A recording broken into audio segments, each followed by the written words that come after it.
Well, we're faced with a challenge. Can we, as a global tribe, get our act together fast enough to be able to change our behavior, our collective behavior fast enough? I think we can. Necessity is the mother of invention, and necessity is a mother, as the other way of putting it. You know, if you're forced to change because otherwise your house is collapsing, you'll change real quick. And you almost don't even have time to think about it or worry about it. Things will happen very quickly. How it happens in terms of global tribalism, what we think of consciousness in the small sense and the large sense, it's difficult for me to know. I don't think anybody really knows.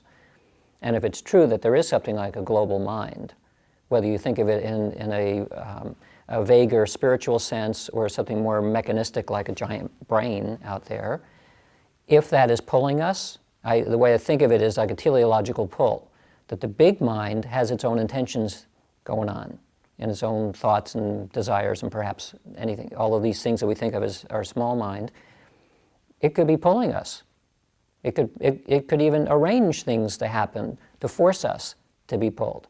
So if I'm thinking to myself, I'm now going to raise my hand and wave it, a whole cascade of events had to occur for that to take place, to turn the intention into the actual motion.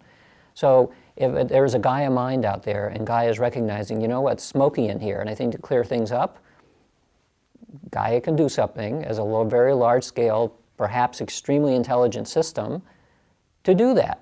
Well, I need to create 40 tornadoes over here, and I need to create 400 tsunamis over here, and I'll sort of wash everything out for a while. And all the little humans are going to be upset about this. But oh well. You know, when Gaia sneezes, you just better hope you're not in the way of the sneeze. But I can imagine it's a little bit like a science fiction scenario, but I don't see any reason why it couldn't be true. And of course, if Gaia is true, well, then maybe each planet has its own version of Gaia. And maybe they're not all aware to the same level, but if the planets have their own little Gaias, and maybe the solar system has one, and maybe the galaxy is one, and so on. You can sort of build it up all the way out to the universe as a kind of mind. And if that mind is anything like this mind, then it has intentions and it has a sense of meaning and all the rest of it that we experience.